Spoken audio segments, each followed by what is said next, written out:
Bonjour à tous, coucou à chacun. Nous sommes donc aujourd'hui le dimanche 27 juillet 2025. C'est une fois notre rendez-vous pour nos émissions de la Scoop Dakaro, nos émissions du dimanche.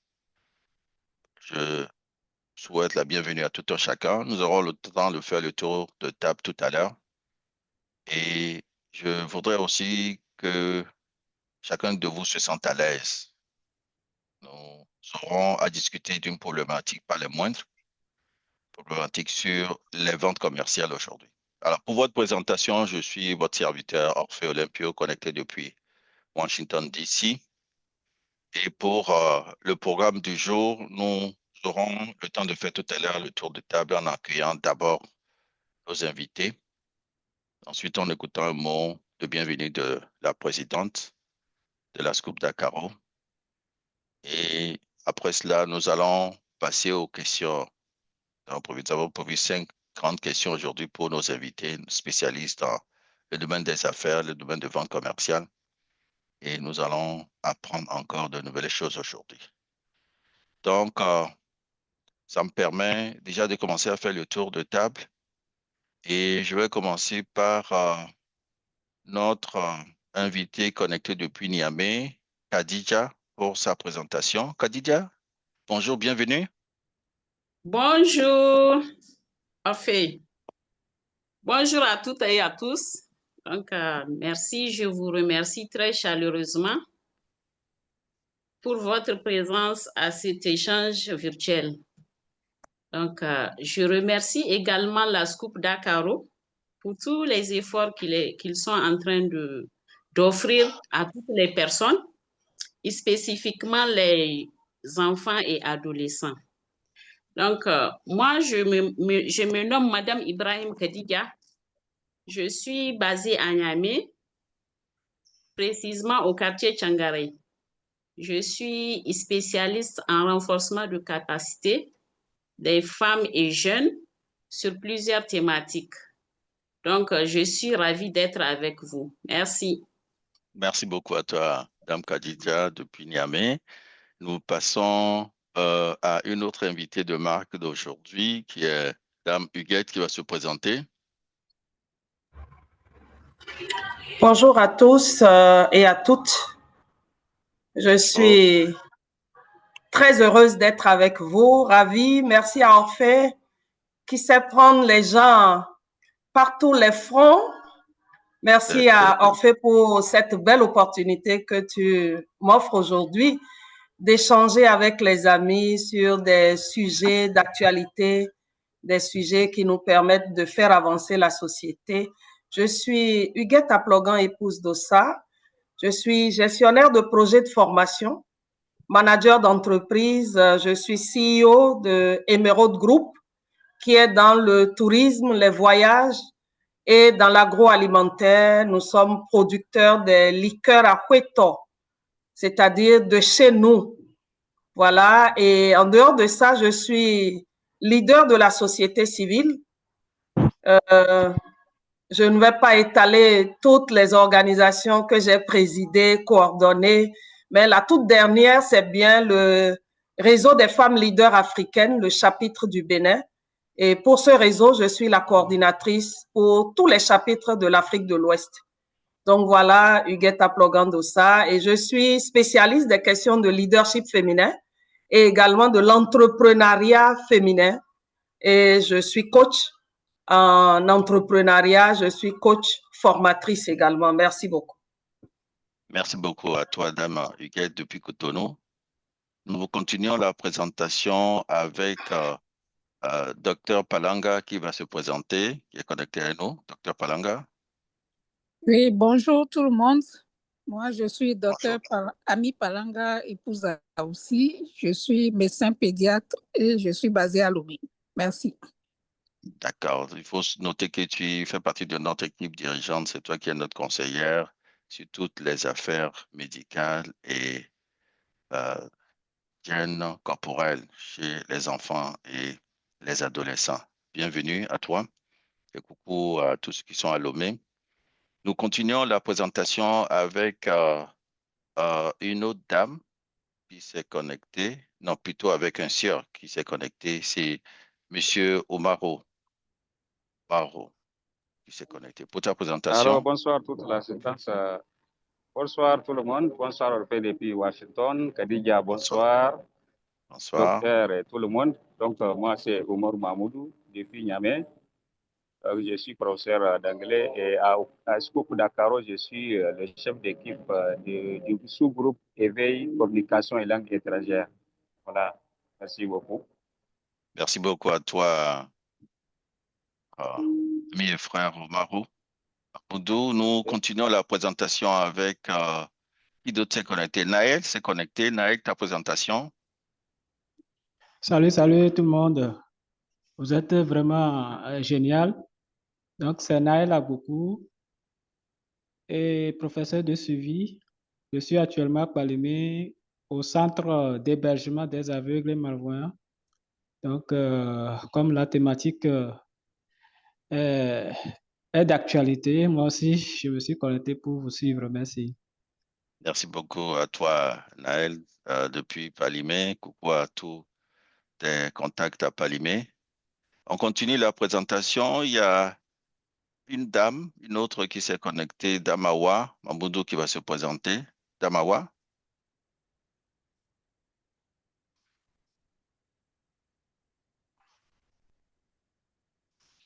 Tu le reçois, ton micro? Oui, bonsoir à vous tous. Bonsoir. Comment allez-vous? Assez bien, merci. Je me nomme Awa Mamoudou, éducatrice spécialisée au Niger. Et je me bats dans l'armée. En même temps, présidente du comité de masterclass au niveau de la coopérative Dakaro, EEG. Je vous dis bonsoir. Je vous salue tous. D'accord, merci aussi à toi, bonsoir à toi.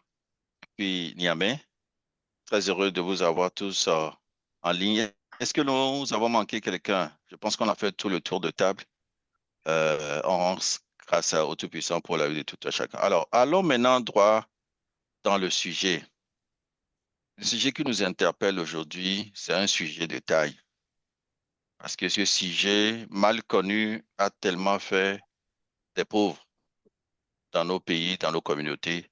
Mais si il est bien connu, ce sujet bien géré peut faire beaucoup de personnes qui peuvent s'enrichir, qui peuvent avoir les meilleures sources de revenus.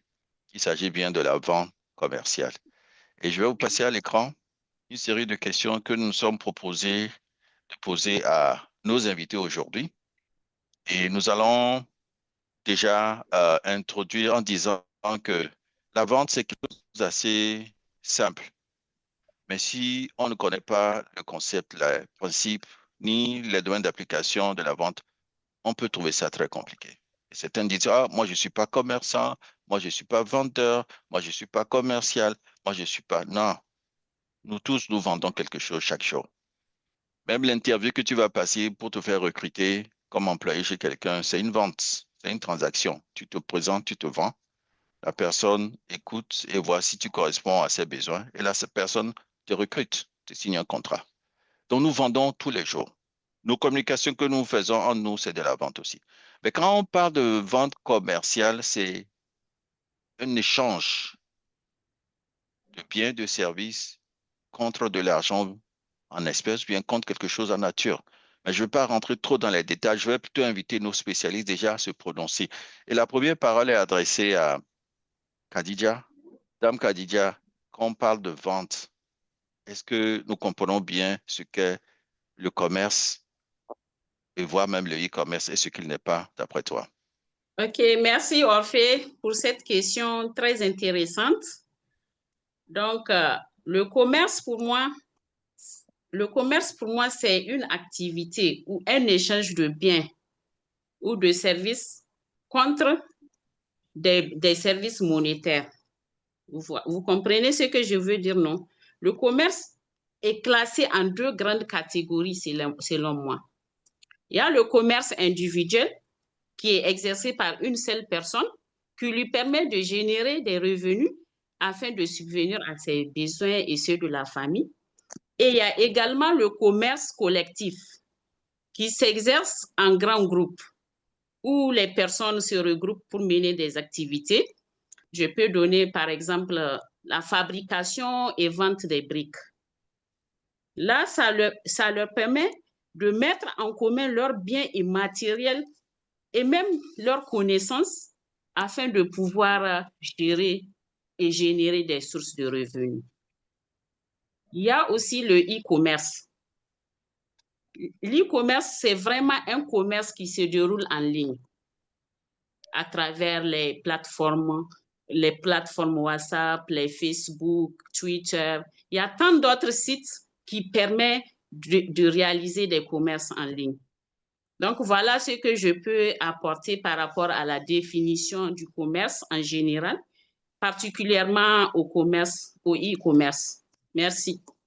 D'accord. Merci beaucoup à toi, Dame Khadija. On passe à Dame Huguette pour nous donner sa définition du commerce et puis nous illustrer un peu cela, comme aussi c'est dans son domaine. Merci beaucoup. Merci à toute la communauté qui nous suit. Et comme ma sœur Khadija, je pourrais dire que le commerce, c'est un échange de biens ou de services contre une valeur monétaire ou contre une rémunération. Le commerce également, comme elle l'a dit, ça se fait de façon individuelle, familiale ou groupée. Et groupée ici, moi, je veux parler de communauté. Au lieu de parler de groupe, de communauté. Un commerce qui se fait en communauté, c'est un commerce structuré. C'est un commerce qui donne un effet de levier. Et cette communauté sait que si elle se base sur cette activité, elle pourra générer des ressources très rapidement. Et comment est-ce que ça peut se faire? Ça peut se faire en activité physique, où vous pouvez avoir des boutiques où des gens peuvent venir prendre les biens, déposer les ressources. Vous pouvez l'avoir en e-commerce, et c'est ce qui est le plus développé de nos jours, où vous pouvez avoir des biens et services qui sont dans une boutique, mais on a de façon électronique la possibilité de faire des commandes, de payer en ligne ou même de venir payer physique. Et ça s'est développé depuis que Covid nous a visités, depuis quelques années. Et vous constaterez qu'on utilise plusieurs plateformes aujourd'hui pour mener ce commerce en ligne. Et je crois que cette activité nourrit beaucoup de familles, beaucoup de communautés. Et vous pouvez constater qu'on peut même vendre au-delà des frontières. On peut vendre au-delà des frontières. Il y a des gens qui restent dans leur chambre, dans leur maison, et qui commandent jusqu'en Chine ou qui commandent dans d'autres pays. Et avec les services de livraison aujourd'hui qui sont très développés, ces produits peuvent vous parvenir sans que vous ne puissiez faire un pas dehors. Vous avez vos produits, mais vous payez. Et cela a permis également de développer les moyens de paiement automatiques qui sont également très utilisés aujourd'hui, ce qui nous permet de créer d'autres services de vente. Parce qu'il y en a qui se sont positionnés sur ces moyens de paiement aujourd'hui, qui font du commerce également autour des moyens de paiement. On pourra évoluer dans le webinaire en revenant là-dessus pour voir comment est-ce que ça peut permettre à des individus ou des groupes de générer plusieurs sources de revenus. Merci beaucoup. Merci beaucoup à toi aussi, Dame Huguette, c'est assez élaboré. Merci. Maintenant, on sait ce qu'est le commerce. Alors, c'est quoi ce qui n'est pas le commerce? Qu'est-ce qui n'est pas le commerce? On va continuer toujours avec toi, Dame Huguette. Si quelqu'un ne veut pas faire d'erreur pour dire qu'il fait une activité mais qui n'est pas commerciale, as-tu quelques exemples à partager là-dessus? Qu'est-ce que le commerce n'est pas? Je pourrais dire que déjà un commerçant, c'est quelqu'un qui, s'il le fait de façon informelle, il n'est pas reconnu par les autorités. Mais un commerçant qui veut être un vrai commerçant se fait enregistrer déjà pour se faire connaître, bénéficier des avantages de la chambre de commerce ou des différentes chambres qui sont mises en place pour faciliter, former, créer des opportunités de livraison et tout, de commerce. Et même au niveau des banques, quand vous êtes reconnu, vous avez des facilités de paiement. Donc voilà ce qu'on appelle commerce mis en place. Maintenant, quelqu'un qui ne fait pas du commerce ou qui ne veut pas faire du commerce, il a tout simplement ses biens et il échange ses biens de façon informelle. On sait qu'il partage. Quand on veut rester dans les activités formelles, on se fait connaître. Quelqu'un qui ne fait pas du commerce, il peut avoir ses biens, mais il partage les biens tout simplement et il fait ce qu'on appelle du mécénat. Pour quelqu'un qui ne veut pas faire du commerce, il peut faire du mécénat. Mais jusqu'à quand peut-on faire du mécénat, à moins qu'on soit un richissime qui a une source de revenus intarissable, qui peut continuer à faire du mécénat tout le temps. Voilà un peu ce que je peux répondre. Donc, pour faire du commerce, en réalité, il faut être formel, il faut être reconnu. Quand on est reconnu, c'est vrai, on paye les impôts, on paye la sécurité sociale pour les employés qu'on emploie, mais de l'autre côté, on a des avantages, particulièrement au niveau de la chambre de commerce, où vous avez des opportunités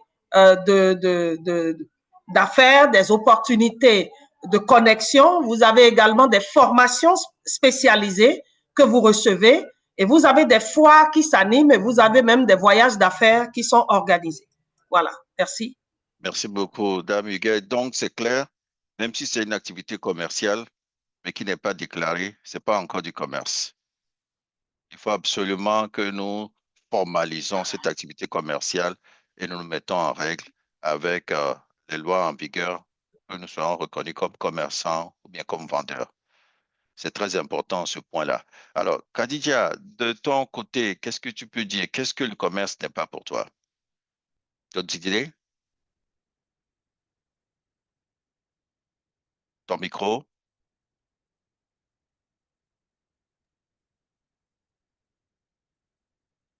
OK, je crois que son micro n'est toujours pas activé pour l'instant. On va continuer toujours à explorer les activités. C'est bon? Tu nous reçois maintenant? Allô? Voilà. Tu es revenu? C'est bon? Ton micro est coupé. Tu peux ouvrir? C'est bon maintenant? Pour Khadija. Oui, bonsoir, Orphée. C'est bon, c'est bon. Donc, on posait la question toujours dans la réflexion. Qu'est-ce que le commerce n'aime pas pour toi? Et pour moi, le commerce, c'est vraiment comme elle l'a dit, hein. Pour exercer un commerce, il faut d'abord se formaliser, c'est-à-dire avoir les NIF, les RCCM, parce que c'est ça qui te permet d'être reconnu par l'État. Aux yeux de l'État, tu es reconnu, donc tu peux exercer ton métier n'importe où dans le pays. Et pour que le commerce puisse réussir, il faut choisir le canal, son canal de vente. Parce que la vente en physique, le commerçant peut exercer de porte en porte. Il peut faire les transactions à travers les plateformes, comme on l'a dit. Et le commerçant, en exerçant le commerce, doit soigner sa relation avec le client. Je m'explique. Un bon commerçant, tu dois être attentif aux besoins des clients. C'est très important dans le cadre des activités commerciales. Bien sûr, on va revenir sur ce point si tu permets. N'oublie pas d'ouvrir ta caméra à chaque fois quand tu es sollicité parce qu'on ne voit pas le visage quand OK, tu interviens. c'est bon. Maintenant, c'est revenu. Voilà, tu es revenu. Moi, oui. Merci beaucoup. On va revenir sur cette question des détails sur tout ce qu'il faut faire comme disposition. Mais ça nous a permis au moins de savoir ce qu'est le commerce et ce qu'il n'est pas. Comment il faut se mettre en règle et comment il ne faut pas rester trop dans l'informel. C'est déjà une bonne source d'information pour nous. Nous allons continuer d'explorer justement ce qu'est une activité commerciale. Et la deuxième question qui vous est posée aujourd'hui, on va l'adresser cette fois-ci à Dame Huguette. Pourquoi réussir les activités de vente commerciale et quelles sont donc les erreurs à éviter pour échouer dans ces activités? Dame Huguette.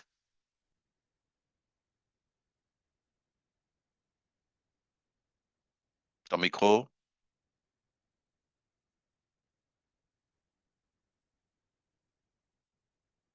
Ton micro est coupé, tu pourras ouvrir.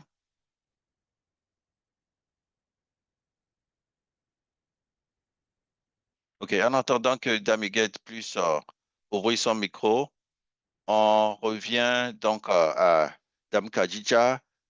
Encore la question imposée, pourquoi il faut réussir les activités de vente commerciale et donc quelles sont les quelques erreurs à éviter pour ne pas échouer dans ces activités? Voilà, merci Orphée pour la question. Et je vais un peu énumérer les quelques petites erreurs à éviter dans le cadre des activités commerciales. D'abord, en premier lieu, il faut éviter de vendre sans connaître son client. Il faut tenir compte des besoins, des attentes du client. C'est très important. Ça, c'est une erreur à éviter. Il y a des entrepreneurs qui ne connaissent pas les attentes ni encore moins les besoins de leurs clients. D'abord, un commerce, tu ne peux pas venir l'entreprendre au jour le jour. Il faut d'abord procéder à une analyse du marché. Quels sont les besoins, en tenant compte du contexte dans lequel l'entrepreneur est. La deuxième erreur à éviter, c'est d'éviter de vendre trop cher ou trop bas. Ça peut nuire au commerce, c'est-à-dire de calculer les coûts avec une marge bénéficiaire raisonnable. Il faut tenir compte du milieu dans lequel tu vends le produit.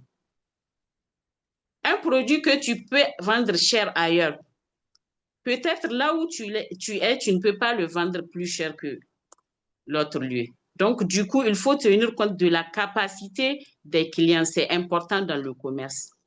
La troisième erreur qu'il faut éviter, c'est de manquer du stock. La rupture des stocks. C'est une erreur que les entrepreneurs font. Quand tu sais que le produit a une forte demande, il faut prévoir du stock. Il faut avoir un stock à côté pour assurer les demandes. Et la quatrième erreur à éviter, il faut avoir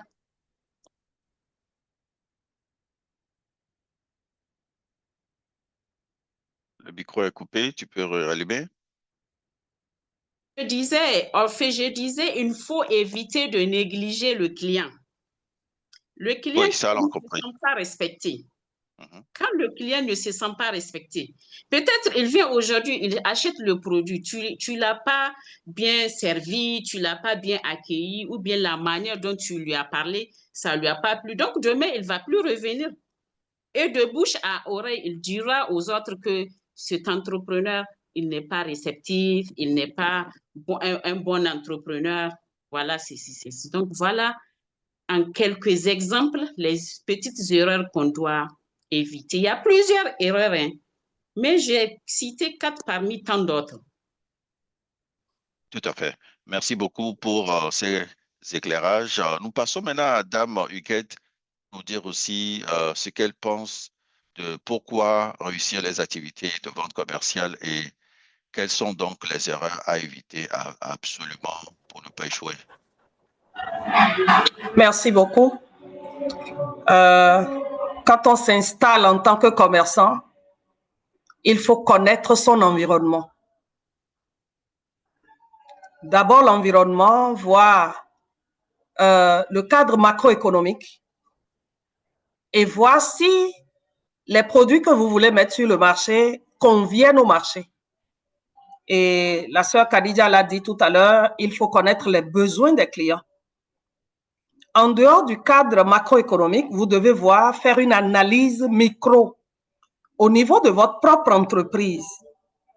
Déjà voir si vous avez la capacité. Voilà comment elle parle de la non-rupture de stock. Est-ce que ce que vous voulez mettre sur le marché, vous êtes en mesure, quand vous allez lancer cette activité, de pouvoir fournir les produits en heure et en temps, c'est-à-dire dans l'espace également, quand l'activité va prendre son envol. Donc, maîtriser son stock, maîtriser également la communication autour du produit Si vous devez faire du BTL, c'est-à-dire que vous mettez les produits à disposition avec une équipe déployée dans le pays pour couvrir l'espace, et on sait que vous êtes partout, vous lancez et on retrouve le produit partout. Donc, ne pas commettre l'erreur d'avoir de rupture de stock. En dehors de cela, vous devez connaître vos clients. Les tout premiers qui ont acheté, vous devez tout faire pour faire une analyse de marché, connaître ces clients et voir comment vous les entretenez dans le futur. Et s'ils sont des clients qui achètent en gros, comment vous entrez en contact avec ces clients-là pour voir comment vous renégociez vos affaires pour faire plus de chiffres et en sortant plus de stock. Si vous voyez que c'est des grossistes, vous les mettez dans les grossistes. Si c'est des semi-grossistes, vous les classez dans les semi-grossistes. Et si c'est des détaillants également, vous les orientez vers les semi-grossistes et les grossistes si vous voulez être grossiste sur le terrain. En dehors de ça, vous devez également analyser les stratégies de vos concurrents sur le terrain. Si vous maîtrisez comment vos concurrents interviennent sur le terrain, vous saurez comment positionner vos produits et comment utiliser la période de baisse. Parce que quand vous lancez un produit, vous évoluez tout doucement, mais vous allez à un pic. Et à partir du pic, sachez qu'on va avoir une chute. Vous devez tout faire pour que la chute de la vente ne soit pas brutale, que vous puissiez préparer des mécanismes stratégiques en ce qui concerne la communication et le marketing pour relancer votre produit ou pour mettre un autre produit qui viendra soutenir vos ventes sur le terrain. Et également, tout faire pour mettre le client comme roi. Chez vous, si vous voulez réussir vos activités commerciales, le client doit être roi. Et à chaque fois que le client, vous maîtrisez ses besoins, vous êtes sûr que vos produits vont être écoulés, vous allez faire vos chiffres, vous allez faire vos marges et vous allez pouvoir vous en sortir et tâcher d'utiliser à un moment donné des stratégies pour réunir vos clients, pour leur dire merci. Parce que sans eux, votre entreprise n'allait pas se fructifier, votre entreprise n'allait pas se développer. Trouvez un moyen, il y a plusieurs stratégies, soit des cocktails que vous organisez, ou soit même à la fin de l'année, vous faites des paquets que vous envoyez.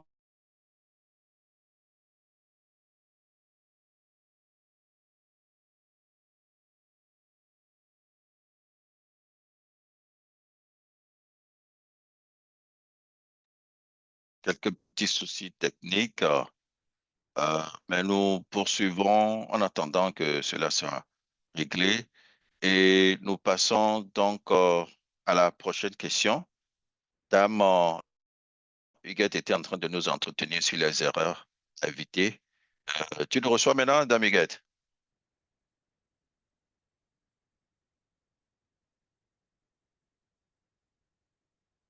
Je crois qu'elle s'est déconnectée, elle va revenir tout à l'heure. Mais donc, nous poursuivons toujours sur cette lancée. Nous voulons tous réussir nos activités commerciales. Nous voulons tous nous engager dans une affaire de distribution d'un produit ou d'un service qui nous apporte de bénéfices. Parce que c'est beaucoup d'investissement pour l'achat du stock, c'est beaucoup d'investissement pour l'installation, c'est beaucoup d'investissement pour le marketing, c'est beaucoup d'investissement pour tous ces détails qui nous permettent finalement de donner ce produit ou ce service à un client qui est dans le besoin et d'obtenir en retour le paiement comptant ou bien le paiement en nature. Nous voulons tous réussir nos activités commerciales. Je pense que la dame Huguette est revenue pour compléter sa pensée avant qu'on ne passe à la prochaine question. Oui, toutes mes excuses. Je ne sais pas ce que j'ai avec mon appareil qui m'éjecte de la salle à tout moment. Toutes mes excuses. Donc, je disais que le client est roi. À chaque fois que nous travaillons, que ça soit en début d'année ou au milieu de l'année, trouver le moyen de les rencontrer, de faire une mini-évaluation avec eux et à la fin de l'année, préparer des étrennes pour entretenir sa clientèle. Donc, voilà les éléments que je voulais compléter pour que nous puissions maintenir cette clientèle en haleine et également à un moment donné avec le service commercial et de marketing, prospecter pour avoir de nouveaux clients. C'est très important. Il ne faut pas s'arrêter sur les seuls clients qu'on a. Il faut avoir une équipe de veille qui continue de prospecter pour détecter de nouveaux clients qui vont adopter nos produits. Merci. D'accord. Merci beaucoup pour ces détails importants pour ceux qui veulent éviter des erreurs qui les conduisent dans des situations regrettables où il y a beaucoup de pertes de leur fonds de commerce et qu'ils sont souvent découragés par les activités commerciales qui ne devaient pas être des occasions de découragement. Au contraire, d'apprendre des leçons et de pouvoir rebondir pour de bon. Alors, nous allons passer à la prochaine série, à la prochaine question dans notre série. Maintenant, c'est comment améliorer donc les sources de revenus de la famille par les activités commerciales et que faire donc pour préserver ces précieuses sources de revenus que nous recevons de par nos activités commerciales. La question est adressée à Dame Khadija pour essayer de nous éclairer sur cette question. Comment faudrait-il améliorer les sources de revenus quand on obtient les activités commerciales? Comment il faut faire pour les préserver, Dame Khadija? Ton micro? Tu peux ouvrir ton micro?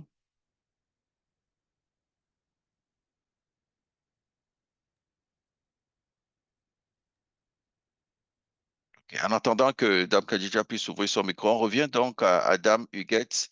La question est posée. Oui, merci beaucoup. Les sources de revenus, d'abord, un commerçant qui a une activité et qui gagne des revenus doit savoir gérer ses revenus. D'où la question de l'éducation financière. Ce que nous n'avons pas eu. La relation à l'argent avec nos parents, vous savez mieux que moi qu'on ne nous permettait pas de manipuler l'argent et de se dire qu'on doit être riche. On ne nous a pas appris ça. Tout ce qu'on nous a appris, c'est aller à l'école, obtenir vos diplômes, chercher un travail et puis essayer de vous faire caser quelque part pour avoir un salaire. Mais aujourd'hui, nous sommes dans le cas des commerçants, des entrepreneurs qui aujourd'hui diversifient leurs sources de revenus. Et je vais d'abord aller sur la question du peu de revenus que nous avons et comment nous devons les utiliser. Les revenus que nous avons, nous devons essayer d'appliquer la loi 50, 30, 20 quand nous prenons 100%. 50% pour nos revenus. Je ne parle pas du chiffre d'affaires global. Du chiffre d'affaires global, il faut enlever les bénéfices et l'entrepreneur ou le commerçant doit se fixer un salaire. Et le salaire qu'il a reçu, c'est sur ce salaire-là qu'il doit appliquer la loi des 100% qui fait 50, 30 et 20. 50 pour ses besoins quotidiens de la famille et tout ça. Les 30%, c'est pour les imprévus, les parents, les amis qui viennent demander de l'aide et tout ça. Et les 20%, c'est l'épargne qu'il doit mettre de côté à réinvestir obligatoirement dans autre chose. Et c'est de ça que je voudrais parler, puisque les deux premiers, qui sont 50% et 30%, doivent aller nécessairement dans les besoins quotidiens et les imprévus. Ces 20%, il faut savoir les investir dans autre chose que l'activité principale que l'on mène. En quoi faisant, nous devons choisir d'autres activités. Et moi, je prends mon cas, j'ai choisi de travailler dans le marketing relationnel. Voilà comment depuis 7 ans, quand je prends mes 20%, je les réinvestis dans cette activité de marketing relationnel qui me permet de mettre en place un système qui me génère de l'argent aujourd'hui et qui me paye 52 fois dans l'année. Et je peux dire qu'en dehors de ça, cette activité nouvelle que j'ai créée, les revenus que j'ai, me permettent aujourd'hui de fabriquer mes liqueurs que je mets sur le marché, et ces liqueurs-là qui demandent de l'investissement, et ça vient tous les jeudis, et je sais répartir cela sur ces liqueurs et d'autres activités. Donc, un entrepreneur doit tout faire pour que le peu qu'il reçoit de son activité principale, qu'il essaie de mettre les 80%, soit dans les besoins de sa famille, entretenir sa famille, parce que la famille doit tenir, les 30% dans les imprévus et les 20% à réinvestir dans une autre activité qui doit lui générer de l'argent. Tout à l'heure, la sœur Khadija a parlé de l'activité en groupe, et ici, je parlerai de l'activité en communauté. Voilà comment l'activité de marketing de réseau m'a permis de créer une communauté de consommation dynamique aujourd'hui qui me permet de générer de l'argent à effet de levier. Puisque quand vous construisez la communauté vous rend en retour les revenus qui sont multi-niveaux. Donc, si on veut, après, on pourra rentrer dans les détails pour voir comment est-ce qu'on peut adopter une activité pareille qui vous amène à former des leaders, à dupliquer des leaders qui vous permettent de générer des ressources. Et ces leaders génèrent leurs propres ressources. Et vous, vous gagnez également sur les ressources que ces leaders-là génèrent. Donc, voilà un peu ce que je peux répondre en ce qui concerne les revenus que nous gagnons. Comment est-ce qu'on peut les réinvestir? Et l'autre chose, on peut également adopter la bourse. On peut également adopter, rentrer dans des groupes de tontines où nous mettons un peu de côté pour nous soutenir. Et quand votre tour arrive, vous prenez votre pactole, vous pouvez aller investir ou vous pouvez aller faire un investissement immobilier qui pourrait également vous générer encore d'autres ressources. Donc, voilà comment on peut aller de cycle d'investissement en cycle d'investissement. Merci beaucoup.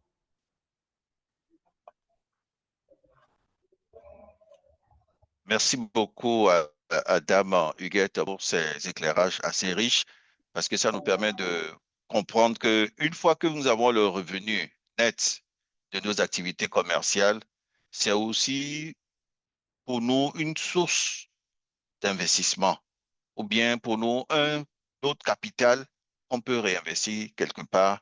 Bon, bien entendu, après les petites dépenses qu'on va faire à gauche, à droite avec une plus.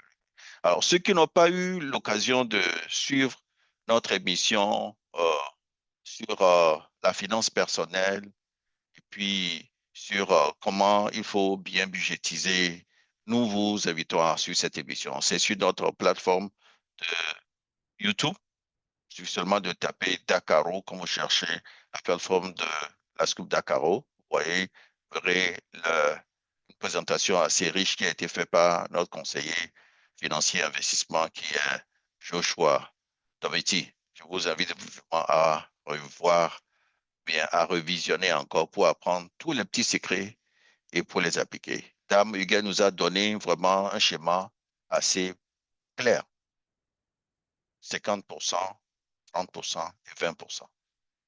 Et comment vous allez faire de ces répartitions pour que vous puissiez multiplier au fur et à mesure les revenus que nous avons. Maintenant, je pense que nous allons aussi écouter un peu la pensée de Dame Khadija sur la même question. Dame Khadija, la question qui était posée, c'est pourquoi il faut réussir donc les activités, donc comment il faut améliorer les ressources de revenus de ces activités commerciales et qu'est-ce qu'il faut faire pour les protéger, pour ne pas les perdre?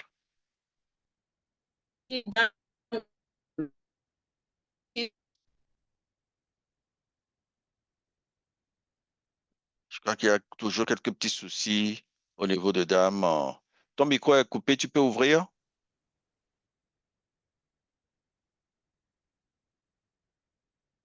OK. Je crois qu'elle a toujours quelques petits soucis au niveau de la technique. Nous allons continuer. Tu nous reçois toujours, Dame Khadija? Maintenant. Je vous reçois maintenant. C'est bon?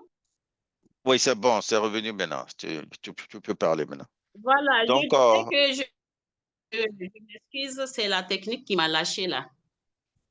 d'accord, bienvenue. Donc, la question est comprise, tu voudrais que je la reprenne? Non, c'est bon, la question est comprise. C'est On comme parle l'a de dit. revenus. Parle-nous de Oui. ton revenu. Quand tu as ton revenu, qu'est-ce qu'il faut en faire? Qu'est-ce que tu recommandes vivement à ceux qui, pas une activité commerciale, ont un revenu pour qu'ils ne puissent pas dilapider ce revenu et plutôt l'investir pour le multiplier et en avoir davantage? Pour améliorer les sources de revenus, il faut diversifier les activités commerciales. C'est-à-dire, par exemple, moi, j'ai une boutique que je gère, mais à côté, j'ai une autre entreprise dans laquelle je fais diverses activités. Donc, ça me permet, au cas où l'autre activité ne marche pas, je peux m'atteler sur cette activité dans laquelle je me suis encore réinvestie. Donc, ça permet de diversifier les sources de revenus et ne pas tout perdre en même temps. Et améliorer les sources de revenus, on peut aussi diversifier les sources de financement, investir dans des compétences commerciales, c'est-à-dire chercher au sein de la maison, selon moi, des compétences qui sont déjà disponibles, qui sont là à ne rien faire. Il faut les initier à initier d'autres activités afin qu'ensemble, vous puissiez joindre les deux bouts. Il ne faut pas que tout le monde fasse la même activité pour moi. Ça va nous mettre en danger. Donc, pour préserver les sources de revenus, il faut vraiment innover, s'adapter, investir et s'adapter au changement du contexte. D'accord. Merci beaucoup pour ces questions. On a pu être aussi éclairé sur la question. Ça nous permet de passer à la prochaine question que nous avons pour vous aujourd'hui. C'est de savoir pourquoi et quand et comment prendre donc soin de nos enfants et de nos adolescents si les sources de revenus financiers mensuelles ou annuelles des parents commencent à être améliorées. Pourquoi vous pensez qu'il faut vraiment concentrer, refocaliser justement ces sources de revenus pour le bien-être des enfants et des adolescents et ne pas le dépenser ailleurs, suivant les priorités que chacun de nous avons? On repose la question à Dame Huguette pour nous éclairer. Pourquoi et quand et comment prendre soin donc des enfants, des adolescents si les sources de revenus financiers mensuels et annuels sont améliorées dans la famille? Merci beaucoup. Dans une famille, je crois que le père et la mère font un budget et regardent les besoins de chaque enfant, en dehors des besoins scolaires, bien sûr. On les suit de la maternelle, primaire, secondaire et universitaire. Et les besoins ne sont pas les mêmes. Et au fur et à mesure qu'on quitte un niveau pour un autre, les besoins grandissent, particulièrement au secondaire et à l'université. Donc déjà, les parents, chaque année, le budget à mettre sur un enfant augmente déjà. Et quand nos revenus s'améliorent, il vaut mieux les mettre, les réinvestir dans autre chose pour préparer surtout la partie universitaire des enfants. C'est ça qui demande beaucoup plus de ressources.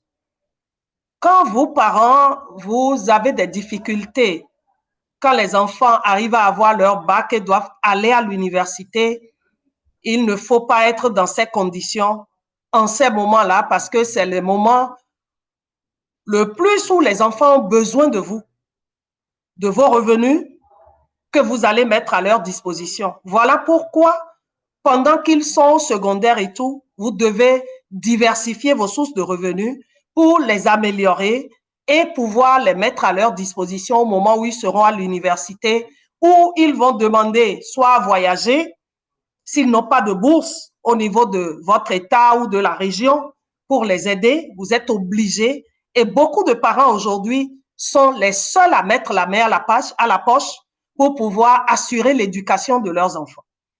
Donc, quand c'est ainsi, vous gagnez plus de revenus. Si vous arrivez déjà à subvenir aux besoins de l'enfant, quand vous gagnez plus de revenus,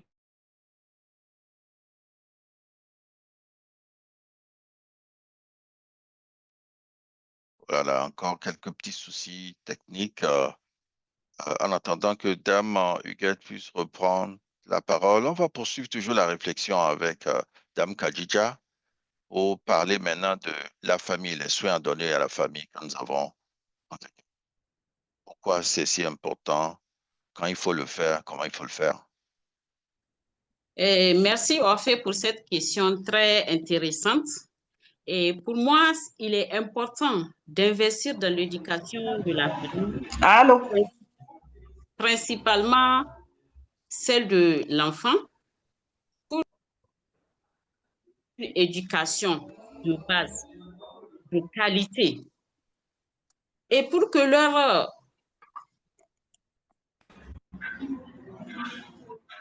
Je crois que Dame Huguette s'est reconnectée. On avait je crois que c'est les vidéos ouvertes qui sont en train de nous jouer le salto. Si ceux qui n'ont pas la parole peuvent fermer leur vidéo, ce serait ouvert une fois qu'on puisse fermer. Je crois que c'est ça qui nous joue le salto que nous avons là. Vous me recevez? Parfaitement, on te reçoit. Bien sûr. Ceux qui ne voilà, ça me demande de fermer ma vidéo.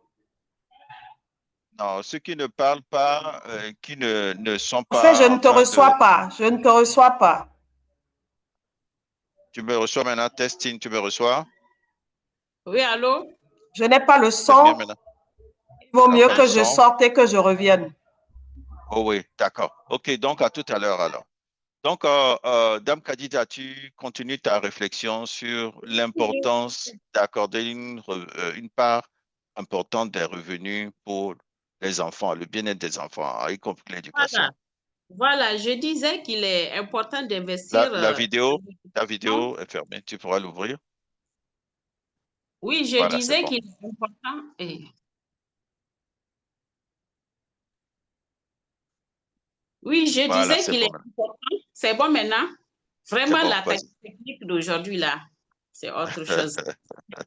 Ça va aller, on va s'en sortir. Il ne reste plus beaucoup de questions. Oui, oui. Je disais qu'il est important d'investir dans l'éducation des enfants pour leur assurer une éducation de qualité. Parce que qui dit éducation parle du cursus scolaire.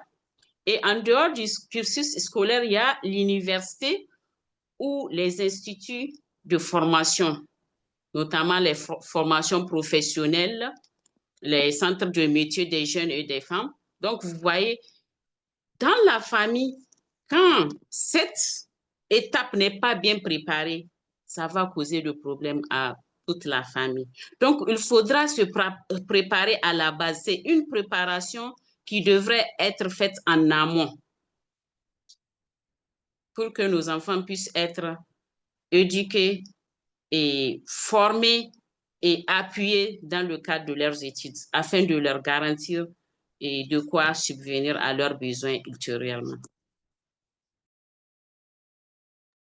D'accord. Merci beaucoup pour ta réflexion sur la question. On a maintenant Dame Huguette qui est revenue pour pouvoir compléter sa pensée sur cette question importante de revenus à utiliser pour la famille, surtout pour les enfants et les adolescents. Merci beaucoup. Toutes mes excuses encore. Je voudrais demander à ceux qui n'ont pas la parole de fermer leur vidéo. Ça va nous permettre d'avoir la fluidité de la connexion. Merci infiniment. Je voudrais ajouter que pendant que nous, les parents, nous mettons les ressources de côté pour les enfants, il va falloir que par ces temps qui courent, qu'on apprenne également à nos enfants comment mener de petites activités à nos côtés pour générer des ressources et les éduquer financièrement aussi. L'erreur que nos parents ont commise, nous ne devons pas commettre cette erreur-là en laissant les enfants aujourd'hui suivre le cursus scolaire de façon linéaire comme ça. Nous devons leur apprendre également à regarder ce que nous faisons, s'ils sont intéressés par ça ou s'ils sont intéressés par autre chose, à savoir déjà que one leg in school, one leg in business. Donc, un pied à l'école, un pied dans les affaires. Nous devons commencer à former nos enfants et à essayer d'avoir ce mindset-là, forger ce mindset à leur niveau pour que les enfants également commencent à savoir toucher à quelque chose, surtout à l'heure du digital aujourd'hui, où ils ont beaucoup de possibilités en ligne à faire, ne serait-ce que des ouvrages ou des services en ligne pour se faire payer à travers leurs compétences qu'ils vont acquérir tout doucement, tout au long de leur formation. Donc, je voudrais ajouter ça en disant que ce ne sera pas seulement aux parents de continuer à chercher des ressources pour entretenir ces enfants. À un moment donné, avec les nouvelles technologies, les enfants doivent être initiés à ces activités et également les éduquer financièrement pour qu'ils sachent mettre de côté le peu à réinvestir et ne pas commettre les mêmes erreurs que nous. Merci beaucoup. Tout à fait. C'est tellement important ce que vient d'évoquer Huguette, parce qu'un enfant qui est déjà éduqué, bien éduqué sur les questions de la finance, sur les questions des affaires, sur les questions de savoir prendre soin du patrimoine de la famille, c'est déjà un enfant gagné. Il saura que même chaque franc, chaque dollar, chaque euro que le parent utilise pour son bien-être doit être vraiment valorisé. Et l'importance de la connaissance sur ces questions-là, c'est vraiment laisser aux parents de pouvoir éduquer leurs enfants et aussi aux enfants de pouvoir répondre à cette éducation, à ce type d'éducation extrascolaire que les enfants reçoivent des parents la plupart du temps, ou bien même de certaines formations qui viennent. Par exemple, pendant les vacances, il y a plein de formations qui sont offertes à côté pour permettre, par exemple, d'avoir une bonne base d'éducation au niveau des finances, une bonne base d'éducation au niveau des arts, une bonne base d'éducation au niveau de la musique. Bon, bref, il y a pas mal de choses. Maintenant, ce que je voudrais plutôt interroger Dame Huguette encore là-dessus, c'est à partir de quel âge il est recommandé à un enfant de s'engager dans une activité aux côtés des parents? Est-ce que le plus tôt on commence, le mieux ça vaut, ou bien il faut attendre une certaine période avant de pouvoir engager l'enfant dans de telles activités? Merci beaucoup. Je vais aller sur la pratique, hein, sur la pratique, ce que j'ai vécu. Moi, j'ai des enfants qui, dès le secondaire déjà, développent des capacités. Par exemple, mon garçon, il dessine. Orphée, vous venez chez moi, vous vous asseyez, il vous observe. Quelques minutes après, vous voyez qu'il a fait votre portrait. Et très bien fait au crayon et tout. À un moment donné, on s'est dit, ben, comment on peut valoriser ce qu'il fait là? C'est ainsi qu'on l'a envoyé faire pendant les vacances des cours de renforcement en dessin. Et il a commencé à les mettre en ligne et tout. Et on a dû faire tout un processus. Et il a commencé à les monétiser. OK? Et là, il était, je peux dire, en classe de 3e, passé en seconde. Première chose, ma fille est née, par exemple, elle a fait marketing et commerce international, mais au finish, elle a choisi de faire le maquillage. Et c'est le maquillage professionnel qu'elle fait aujourd'hui. Marketing et tout, elle utilise tout ce qu'elle a appris du digital pour faire ses vidéos. Quand elle finit, avant qu'elle ne maquille, elle prend les images. Quand elle finit de maquiller, elle prend les images et elle les utilise. Elle fait de petites vidéos qu'elle envoie et tout. Et c'est avec ça qu'elle vit aujourd'hui. Elle maquille les mariés, elle maquille les artistes. Elle a trouvé son chemin. Mais le marketing qu'elle a appris aujourd'hui, je ne crois pas. Elle l'utilise de façon pratique pour développer son activité. Donc, c'est vous dire que les enfants, ça peut être à bas âge. Si on le détecte tôt, c'est nous les parents qui insistons pour dire il va finir ses études et on insiste. Si on arrive à orienter l'enfant. J'ai suivi, par exemple, une jeune fille dont les parents voulaient qu'elle soit médecin et tout, mais elle est sortie styliste. Elle est sortie styliste aujourd'hui, elle est grande styliste. Degueno, elle s'appelle, elle a ouvert une grande école de stylisme aujourd'hui. Elle habille les grandes personnes, elle forme aujourd'hui, alors que ses parents voulaient qu'elle soit médecin. Donc, on ne peut peut-être pas savoir à quel âge, mais on peut suivre l'enfant et voir, si on n'est pas psychologue, essayer de les observer et voir ce que l'enfant aime et essayer de les accompagner tout doucement à ce qu'ils puissent développer leur potentiel, faire éclore ce qu'ils ont de génie en eux. Mais ce qu'on pouvait conseiller, c'est tout au moins le baccalauréat. Comme ça, on sait qu'ils ont le premier diplôme universitaire et après ça, ils peuvent développer autre chose qu'ils veulent. Tout compte fait, nous, on a fait l'effort. Hein. Tous les enfants ont eu le bac. Les aînés ont déjà leur licence et continuent sur leur chemin. Le dernier vient d'avoir son bac, mais il dit qu'il veut être architecte depuis qu'il a commencé à faire ses dessins et tout. Donc, voilà un peu ce que moi j'ai vécu comme expérience et je ne peux que partager ce que je sais. Et les jeunes filles que j'encadre également, que j'accompagne, beaucoup comme ça ont été à l'école, mais c'est pas ce qu'elles ont appris à l'école qu'elles sont en train de faire aujourd'hui, qui leur donne à manger, qui leur permet de mettre sur la place des entreprises viables qui sont des start-up aujourd'hui que l'État, à travers l'Agence de développement des petites et moyennes entreprises, est en train d'accompagner aujourd'hui. Donc, voilà un peu ce que je peux répondre. Ça dépend. On n'a qu'à les observer, mais on conseille qu'ils aient au moins le bac, le premier diplôme universitaire. Ça fait que à 17 ans, 18 ans déjà, on peut les amener sur ce chemin-là, à savoir générer des ressources, créer des activités, aller sur le net et voir s'ils peuvent devenir des créateurs de contenu ou voilà, c'est des activités novatrices qui existent aujourd'hui que les enfants peuvent utiliser pour se faire des ressources. Merci beaucoup. Tout à fait, Dame Huguette, merci pour cette précision. Nous avons réalisé aussi notre émission sur ce que je dirais procès contre le système éducatif actuel, qui, au lieu d'aider nos enfants à développer leur potentiel, impose plutôt un programme extérieur qui, les enfants, à la fin, n'utilisent même pas.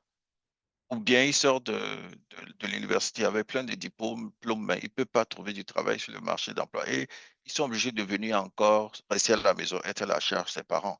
C'est très important. Nous évoluons vers plutôt un système éducatif qui se concentre sur le talent, bien les talents de l'enfant et qui permet justement à cet enfant de développer ses talents pour qu'après ses diplômes, il puisse suivre son chemin, comme l'a dit Dame Gued durant sa présentation. C'est très important de noter ces points-là. La vidéo de cette émission aussi est disponible sur notre plateforme YouTube. Vous allez sur Dakaro sur YouTube et vous voyez ce que nous avons dit, système éducatif pour compte ou innovation. Vous aurez les détails sur cette vidéo-là. Je reviens maintenant, avant de clôturer la question, pour donner un peu le temps à nos deux invités de présenter un peu les activités qu'elles font et de nous parler de leurs produits brièvement. Je vais commencer par la dame Khadija, si elle est là. Je pense qu'elle a fait mention d'une activité commerciale qu'elle fait. Elle va nous donner le concret du concret de ce qu'elle présente et propose à la clientèle et de comment ça se passe et de quel soutien elle a besoin de nous en tant que communauté de la SCOP Dakaro. Dame Khadija. OK, merci Orphée. Merci à toutes et à Ta tous. vidéo. Donc, je m'en vais vous partager le commerce que moi je fais ici et chez moi. Donc, en dehors du renforcement de capacité que je donne aux femmes et jeunes, j'ai un salon de coiffure que je gère ici. J'ai une petite boutique devant ma porte où j'ai fait des coiffures, des hennées et en même temps, je fais un peu de la parfumerie. Je vends des parfums, des encens, j'ai des apprentis et je mets un peu de l'agro-business aussi parce que je fais les muhari, comme on l'appelle communément, j'ai fait des jus de bissap, jus de baobab. En tout cas, toute une diversité d'activités qui se déroulent dans mon centre de salon de coiffure là.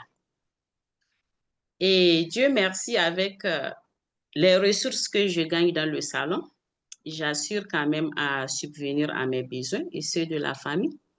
Il y a ma fille de 15 ans aussi qui est en train d'être initiée dans la même activité que moi, parce que normalement, à un certain moment, elle devrait prendre la relève aussi. Et pendant chaque vacances, moi, j'utilise les vacances là pour lui apprendre quelque chose. sachant très bien qu'elle, elle aime déjà le cosmétique, elle aime les soins esthétiques là. Donc, chaque soir, elle reste au salon avec moi et je la forme sur les différentes activités, le henné, la coiffure, la transformation des jus naturels et tant d'autres choses. Donc, vraiment, moi, je trouve qu'en dehors de l'activité principale que nous faisons, nous devons avoir de côté une activité secondaire qui va nous permettre de diversifier nos sources de revenus, comme on l'a dit dans notre exposé. C'est important. On ne va pas s'arrêter sur une seule activité. Ça limite, ça va non seulement limiter nos ressources, et ça peut nous mettre en état de risque.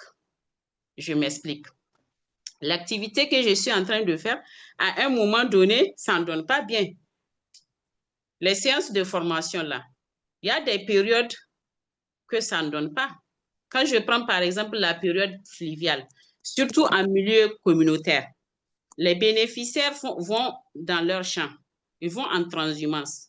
Donc, du coup, j'ai un temps mort, j'ai un temps libre que je dois utiliser dans autre chose. Et raison pour laquelle moi, je me suis lancée à ouvrir un salon de coiffure. Et j'utilise les plateformes WhatsApp, les Facebook. J'ai vraiment tant de visibilité sur les réseaux sociaux. Dès que je produis un produit, je la publie sur les réseaux sociaux. Donc, je fais la vente en ligne. Mes clients, ils savent déjà quoi je vends. Dès que je poste, les gens commencent à se prononcer. Et j'ai un livreur qui m'assure la livraison, n'importe où à Niamey, n'importe où. Même dans les autres régions, hein, quand la personne fait sa commande, moi, j'assure la livraison. D'accord.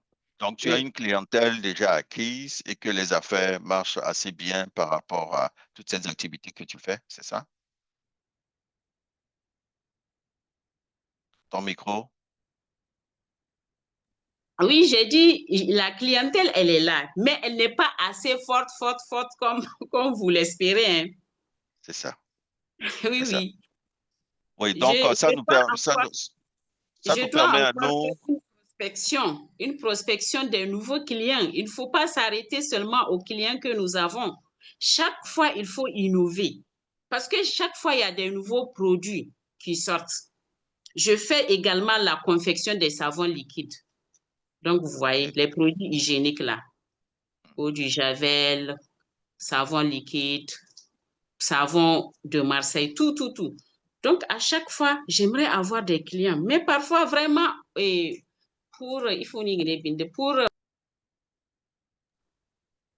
parfois, c'est la liquidité qui cause problème. La trésorerie. Oui, la trésorerie, vraiment.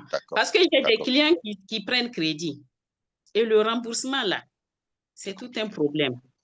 C'est ça qui me bloque dans mon activité. Parmi les erreurs à éviter aussi, il faut aussi gérer le problème d'endettement de la clientèle parce qu'après, ça met un coup dur à la trésorerie. On a envie de faire beaucoup de choses, mais on ne peut pas. Mais moi, Dieu merci, j'ai les stratégies que j'adapte. Je fais les activités saisonnières. À chaque période, j'innove. J'innove avec une activité. Au lieu du salon de coiffure, je fais à l'approche de la rentrée, je vends les sacs, les sacs écoliers, là, les fournitures et autres. Tout à fait. Vraiment, alors, pour nos membres de la coopérative qui sont au niveau de Niamey, s'ils voulaient te contacter, quel est le numéro que tu leur donnes pour te contacter? Le micro? C'est le même numéro sur lequel je fais WhatsApp. Je réponds au 97 53 01 54. C'est-à-dire l'indicatif pour nos personnes qui sont en dehors. Oui. J'ai le 227 97 53 01 54. C'est avec ça que je suis sur WhatsApp.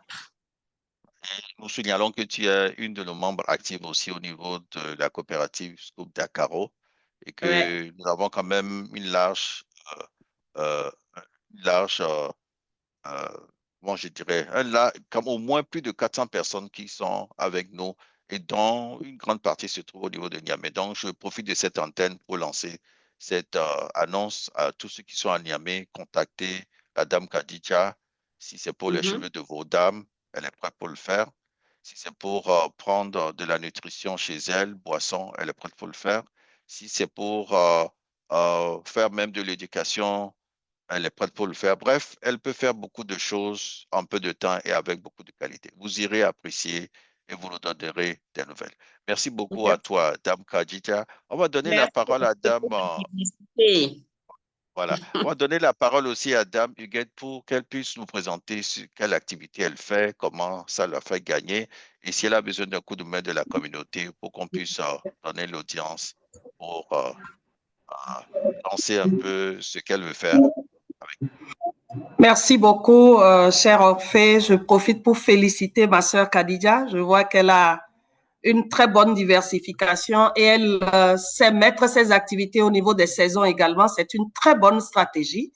Et j'ai une autre stratégie pour elle qu'on pourrait partager inbox pour voir comment est-ce que mettre toutes ces activités en réseau et pouvoir lever des ressources avec une autre activité qu'elle pourra ajouter déjà à ce qu'elle fait.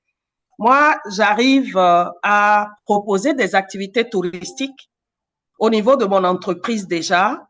On monte des paquets touristiques. On est avec une plateforme indienne qui nous envoie des touristes. Nous proposons des circuits.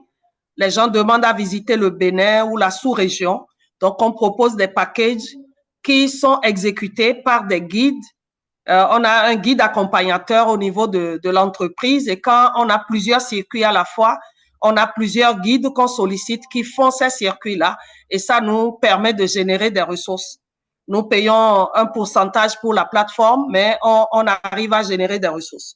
On propose également des colonies de vacances pour des groupes déjà organisés. Si vous nous sollicitez, on prépare le circuit pour vous. Le tour du Bénin en 15 jours, mais avec l'insécurité au niveau du nord aujourd'hui, on le réduit à 10 jours pour faire jusqu'à la hauteur d'Abomey-Boycon et de Savalou pour faire descendre les enfants. En dehors de ça, nous avons la partie billets d'avion. Donc, pour ceux qui veulent acheter des billets d'avion, ils peuvent nous solliciter. On leur fait leur itinéraire et tout. Et s'ils sont d'accord avec le tarif, on émet les billets et on suit leur voyage.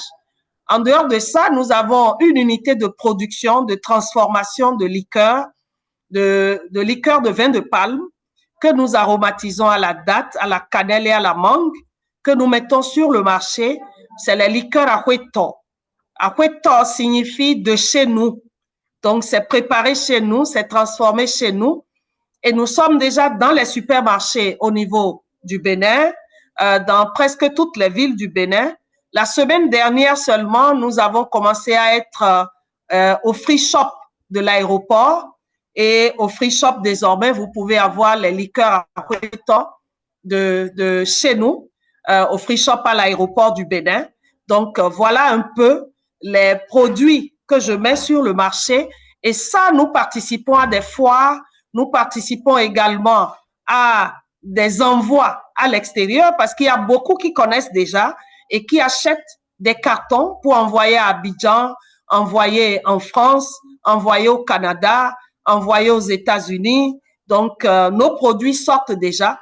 Ce que nous voulons, c'est d'avoir des partenaires dans tous les pays limitrophes, notamment le Burkina, le Togo, le Niger et bientôt pour les autres pays qui demanderont.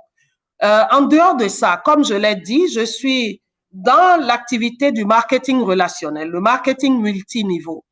Et je suis partenaire de la compagnie Longrich. Je ne sais pas si beaucoup connaissent dans la salle. Nous avons des produits de santé, des produits cosmétiques que nous distribuons, mais nous distribuons intelligemment, c'est-à-dire que nous consommons et nous recommandons et nous mettons en place un système où nous utilisons ces produits sur 4 comptes pour une seule personne et nous mettons en place le système à travers une communauté qui consomme et à travers ce système qui est mis en place, vous êtes payé chaque semaine. Voilà pourquoi je disais à ma sœur Khadija que sa communauté qu'elle a déjà, les produits qu'elle n'a pas, elle peut les adopter au niveau de cette compagnie et faire consommer sa communauté et générer des ressources en retour. Voilà comment je voudrais demander à la communauté Dakaro que nous pouvons mettre en place cette consommation dynamique de ces produits que nous ne produisons pas nous-mêmes. Ce que nous ne produisons pas et que nous allons acheter au supermarché, personne ne nous appelle pour dire venez recevoir 1 franc ou 2 francs. Mais nous pouvons acheter dans ce supermarché mis en place par Longrich, qui est au niveau des stockistes, consommer, mettre en place un système qui nous génère des ressources. Et je peux vous dire que c'est à travers ces ressources que je reçois que je produis mes liqueurs et que je veux développer une autre activité qui est en téléchargement très bientôt. Donc, voilà les activités que je mène. En dehors de ça, je suis également consultante. Je donne des formations au niveau des femmes des différents ministères, par exemple, qui veulent renforcer leur capacité en leadership féminin, en entrepreneuriat et tout. Je donne des cours, je donne des formations et j'organise également des team building que je couple avec des activités touristiques pour mettre un peu ce que je fais en tourisme avec ces activités-là. Au lieu que ces personnes restent à Cotonou dans leur ville, je les fais déplacer dans d'autres villes pendant qu'ils se forment. Ils ont 2 heures pour aller faire une visite touristique et ils reviennent encore en salle et on organise des dîners au feu de bois, au bord de la mer pour leur permettre d'agrémenter leur séjour et de changer de cadre. Donc, voilà un peu ce que je fais comme activité. Merci beaucoup. Formidable. Et si les gens doivent te rejoindre, quel est ton contact à Cotonou? Voilà, on peut me rejoindre au 00229 01 95 95 90 28. 00229 01 95 95 90 28. Et c'est mon numéro WhatsApp. Voilà. Merci beaucoup. D'accord. Merci. Par vos deux témoignages, nous retenons quelque chose d'assez particulier. Nous avons déjà des ressources au sein de notre communauté, la Scoop Dakaro. Et notre culture, pour ceux qui nous connaissent bien, c'est déjà d'encourager les producteurs qui sont au sein de notre communauté à produire de qualité, les produits dont notre communauté a besoin, parce que nous voulons être nos propres consommateurs au niveau de la communauté. Déjà, la communauté a plus de 400 personnes et nous sommes en train de nous élargir dans plusieurs pays. Nous avons déjà des gens qui sont au niveau du Bénin. Il y a Dame Huguette qui est connectée déjà. Nous avons des membres qui sont au niveau du Niger. Vous avez vu la Dame Khadija qui est connectée. Les deux mêmes vont essayer de se contacter pour voir dans quelle mesure elles peuvent travailler ensemble parce que cette dynamique-là, nous voulons vraiment l'enrichir. Nous avons des gens au niveau d'autres pays comme le Togo, comme le Burkina Faso. Ici aux États-Unis, nous avons aussi des membres, de même qu'au Canada et puis en France. C'est cette dynamique-là que nous voulons vraiment émuler, nous voulons encourager pour que nous consommons nos propres produits. Nous aurons le temps de parler plus davantage de la boutique de la Scoop Dakaro. Mais aujourd'hui, ce que je vais me limiter à faire en remerciant les deux qui ont présenté déjà leurs produits et nous ont aidé à donner des éclairages aux questions, c'est de vous montrer un peu au niveau de la boutique Dakaro que nous avons commencé à distribuer comme produit première nécessité aux familles. Il s'agit d'une lampe de charge avec le soleil, donc une lampe solaire, pour lutter contre le paludisme, pour chasser et pour annuler les moustiques. Je vais vous inviter avec cette pause à regarder cet élément que je vais vous projeter à l'écran et on en reparlera juste après.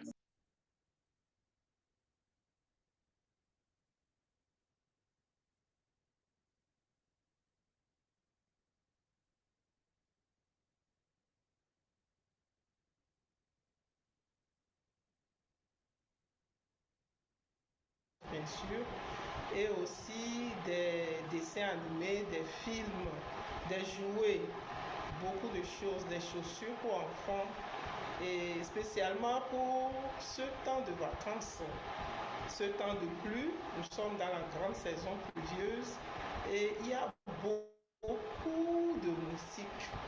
Pour que nos enfants soient en bonne santé, pour ne pas humer à chaque fois les fumées de spirale tuant les insectes ou bien de gâteaux-liseurs insecticides.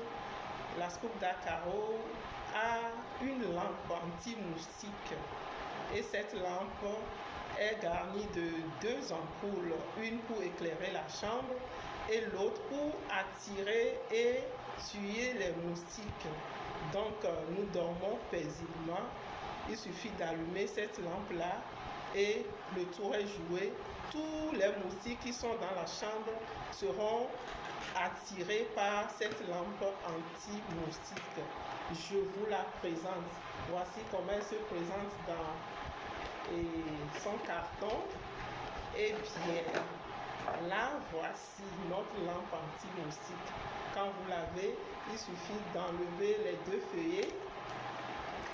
Et vous voyez qu'il y a 2 ampoules. Il y a une ampoule toute blanche et une ici de couleur violette, garnie de grilles et de fibres qui attrapent les moustiques.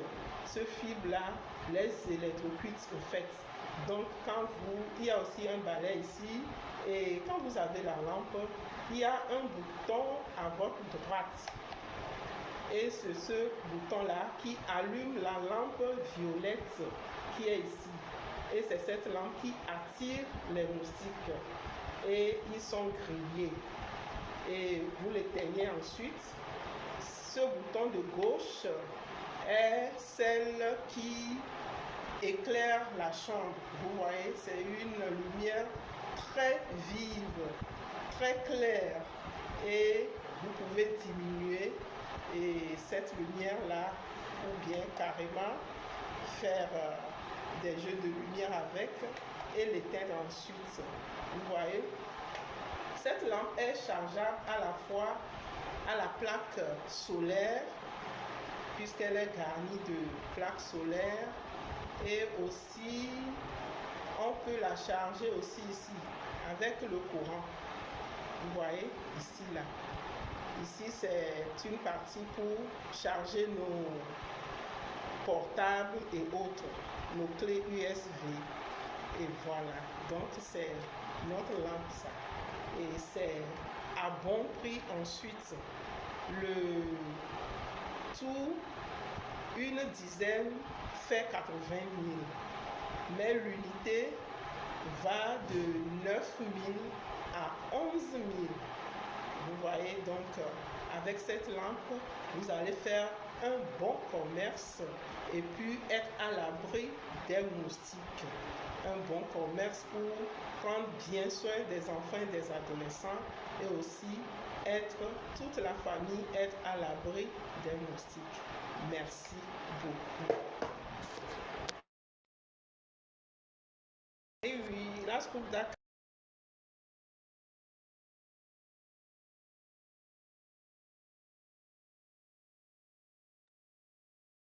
Voilà ce que nous avons voulu vous présenter sur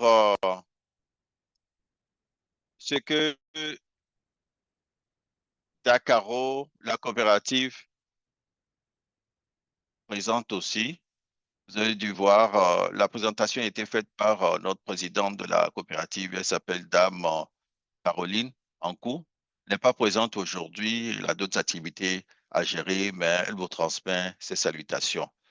Alors, une question qui se pose aussi à tous ceux qui sont engagés dans l'activité commerciale, l'activité de vente commerciale, c'est la question de la disponibilité de la trésorerie. Je voudrais avoir un peu la réflexion de nos 2 invités sur comment on peut rassembler l'argent pour pouvoir gérer son commerce. Là, je vais commencer avec la dame Khadija. Elle a fait mention que de temps en temps, à cause de ce problème de clientèle et tout, elle arrive à se débrouiller avec d'autres articles. Mais si elle doit avoir accès à une source de financement beaucoup plus grande, comment elle fait ou bien comment elle voudrait faire? Dame Khadija, Ok, merci en fait pour la question. la Mais caméra. moi,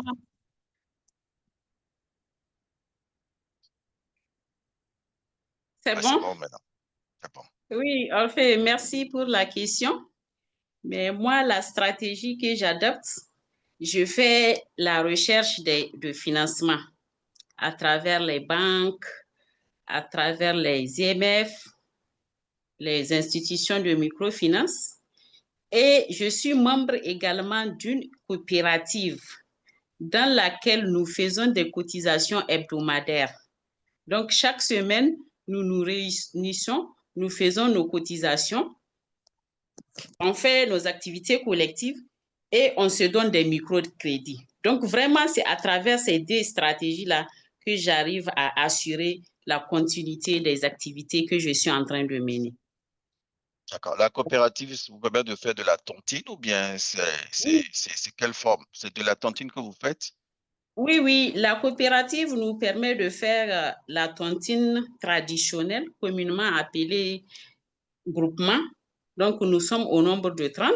Nous faisons nos réunions chaque lundi où chaque membre arrive à mobiliser à partir de 200 francs. Donc, les mises, c'est 200 francs par membre. Mais pour les membres qui sont vraiment riches ou bien qui ont plus de capacité que les autres, font jusqu'à 1000 francs par semaine. Donc, du coup, quand le membre effectue régulièrement ses versements, à chaque périodicité de rencontre d'octroi de crédit, ce membre-là, s'il a le besoin, on lui donne le crédit. Et on a des délais de remboursement. Donc, c'est vraiment à travers ces deux stratégies-là que moi, j'arrive à assurer la continuité de mon activité. Sinon, c'est une bonne stratégie que tu fais. Et maintenant que tu fais partie aussi de notre coopérative, nous allons voir comment on peut t'engager dans tout ce qui a trait à la mobilisation des fonds pour investir et développer les activités que tu fais. Nous allons en reparler au niveau de notre équipe dirigeante. On va te revenir. Et puis, l'autre chose aussi, je sais que tu fais partie d'une de nos équipes de la masterclass. Et tu es en train de préparer du contenu pour nos masterclass. De quelle équipe tu fais partie? Tu peux en parler brièvement? Oui, oui, je fais partie de l'équipe Hygiène Santé, dont je suis membre. D'accord. Là, je suis en train de préparer un document avant-projet. Parce qu'il ne faut pas oublier que les TDR ont déjà été envoyés dans le groupe. Donc, en fonction des besoins des TDR, moi, je suis en train de faire des recherches. D'ici certainement la fin de la semaine prochaine, là, cette semaine qui va bientôt démarrer. Donc, je vais vous faire une proposition d'un projet. Déjà, j'ai fait l'identification des groupes cibles. On les connaît déjà. C'est les enfants de 8 à 18 ans. Donc, je suis vraiment dans les préparatifs à fond, hein, honnêtement. J'ai déjà commencé. Oui. Tout à fait. Et la bonne nouvelle, c'est que la chef d'équipe de cette masterclass qui s'occupe des soins corporels, de même que de la santé pérenne, est ici avec nous, le docteur Palanga. Elle était connectée tout à l'heure, Annie Palanga. Donc, je suis convaincu que tu travailles ensemble avec lui. Parce que ce que nous voulons offrir à nos membres qui ont des compétences de haut niveau, c'est de leur donner un cadre de venir s'exprimer à travers la production de ces masterclass, qui sont en fait des ateliers pratiques en ligne que nous voulons lancer. Et toutes ces personnes engagées dans l'une de ces masterclass dont tu fais partie sont rémunérées.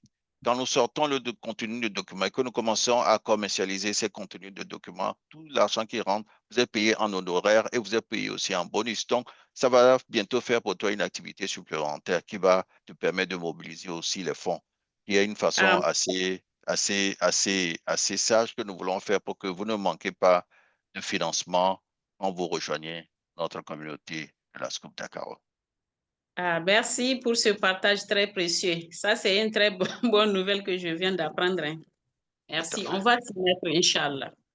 Tout à fait, tout à fait. Merci aussi pour la réponse à ta question. Je vais passer la parole maintenant à Dame Huguette pour nous parler aussi de ce point. Comment mobilises-tu le financement pour alimenter tes activités? Je sais que tu as déjà parlé de comment tu répartis tes revenus, mais si tu as des besoins financiers importants, comment tu t'y prends?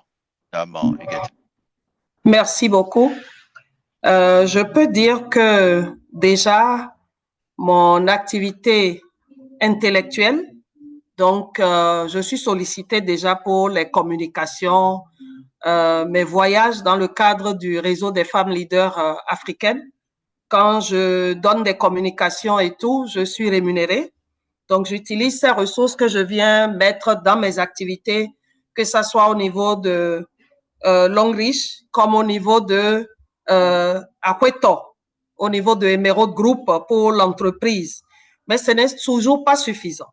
Actuellement, pour avoir l'attestation de mise sur le marché de mes produits, j'ai besoin de construire l'unité de transformation des liqueurs. Parce que là où je produis actuellement, ce n'est pas encore aux normes. Et pour ça, je dois lever près de 28 millions de francs CFA pour pouvoir construire cette unité de transformation. J'ai déjà le terrain qui a une valeur de plus de 3 millions de francs CFA et le dossier est prêt. Nous sommes en train de le soumettre à des institutions, mais on fait face à une contrainte. C'est celle-là où toutes ces institutions disent nous ne finançons pas l'alcool. Voilà comment une communauté comme celle-ci peut venir en aide à un projet pareil qui est porteur.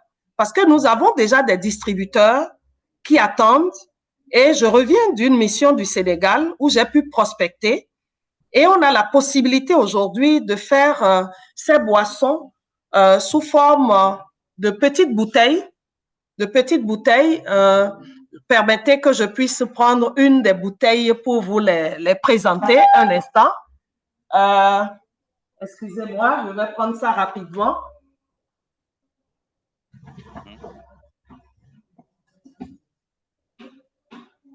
Voilà,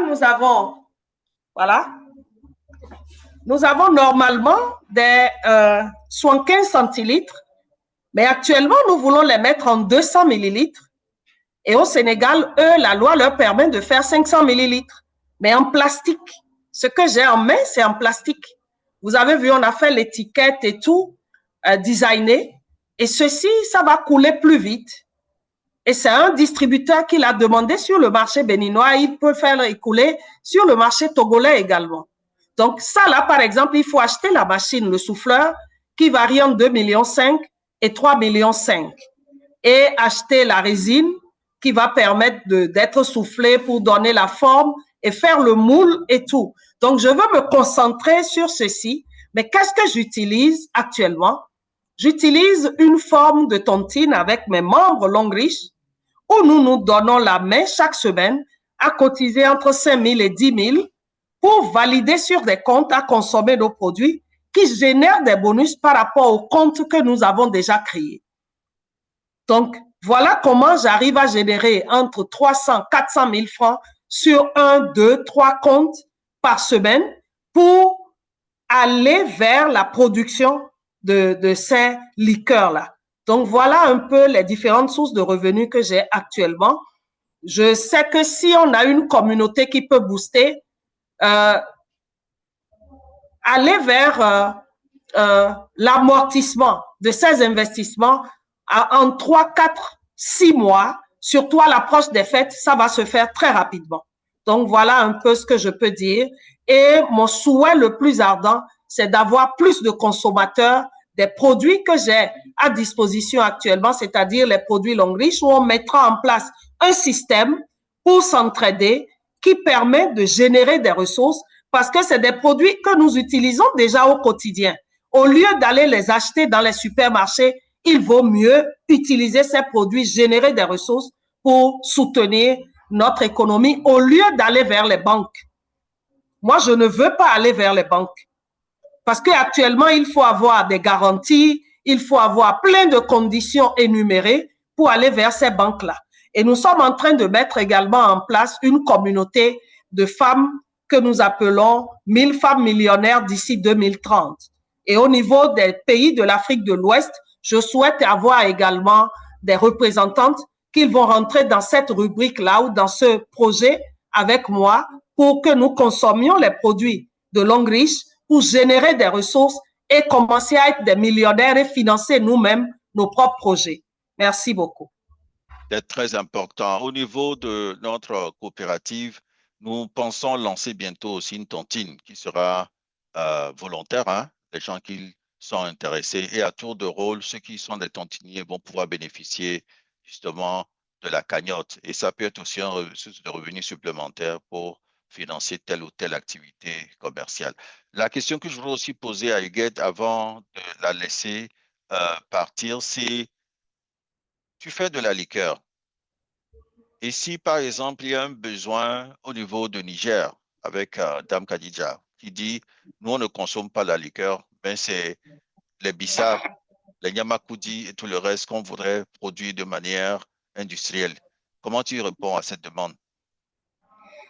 Merci beaucoup pour cette belle question. Aujourd'hui, en tant que présidente du réseau des femmes leaders africaines, nous avons le domaine inclusion financière où j'ai d'autres collègues qui sont sur les jus, qui sont sur beaucoup d'autres produits que nous pouvons mettre en place très rapidement et avec les bus, ça peut partir parce que c'est pas des produits prohibés, ça peut partir par les bus et si on met en place le processus pour travailler en joint, ça va se faire très rapidement. Il suffit que moi je les contacte, que je négocie les tarifs avec elles et qu'on s'entende sur les tarifs avec les sœurs du Niger, ça va partir et si des commandes sont faites en gros, on va pouvoir le gérer très rapidement. Il y a également les épices qui sont faites. Il y a beaucoup d'autres produits qui sont faits, ananas séché, mangue séché et tout le reste. Ça peut se faire. Merci beaucoup. D'accord. On aura le temps de faire une émission spécialement consacrée à tes activités. Comme ça, tu pourras nous faire une présentation en long et en large pour que notre communauté puisse approprier réellement les ressources que tu as et voir comment nous deviendrons les premiers consommateurs dans notre communauté. Et je voudrais aussi dire à Dame Khadija que les contacts sont établis maintenant avec Dame Huguette. Continuez votre réflexion, venez avec un plan d'action. S'il y a quelque chose que la coopérative peut faire avec vous, proposez-nous ces choses. Nous sommes intéressés par les opportunités, pourvu que ça soit compatible à notre vision. Notre vision est très simple. Nous voulons éduquer en éveillant le génie des enfants et des adolescents, tout en influant aussi sur les parents et sur les enseignants, en réveillant leur conscience pour dire attention, vos enfants, c'est votre patrimoine le plus précieux. Et demain se décide déjà aujourd'hui. Investissez dans leur éducation, investissez dans leur bien-être et vous aurez tout à gagner parce que ces enfants que vous gérez aujourd'hui, demain, c'est eux qui vont vous aider. Ce message doit passer. Si vous avez un projet qui correspond un peu à cette vision des choses de l'éducation, nous sommes ouverts pour pouvoir aider. Monsieur Olympio, je peux placer un mot? Allez-y, Dame Huguette. À propos des parents, moi je dis une chose.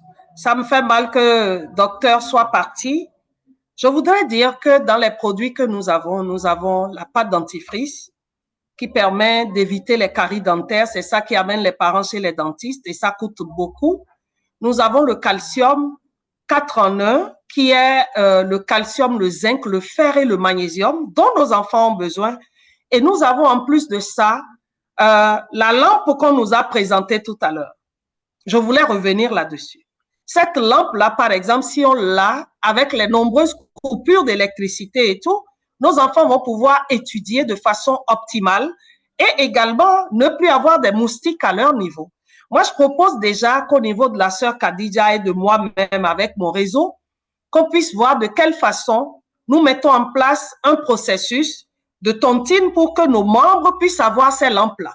Ça nous permettra déjà au niveau du scoop d'Akaro de voir comment est-ce que nous donnons un coup de bain à faire sortir ces lampes qui vont partir déjà vers nos membres, qui vont l'utiliser et qui vont donner des témoignages dans la communauté pour amener d'autres, nous irons prospecter pour amener d'autres à les utiliser. De la même façon que ces communautés, les parents d'élèves que nous essayons d'encadrer, d'accompagner, puissent adopter les produits que nous mettons en place et que nous, parents, au Niger, au Bénin, au Togo, qu'on puisse se donner la main pour que la consommation soit dynamique. D'abord, les produits des membres de la communauté. Et quand on n'a pas un produit dans la communauté, on peut aller acheter dehors. Donc, voilà un peu ce que je voulais ajouter par rapport à la vidéo que j'ai regardée tout à l'heure et par rapport à ton commentaire. Merci beaucoup, Monsieur Olympio.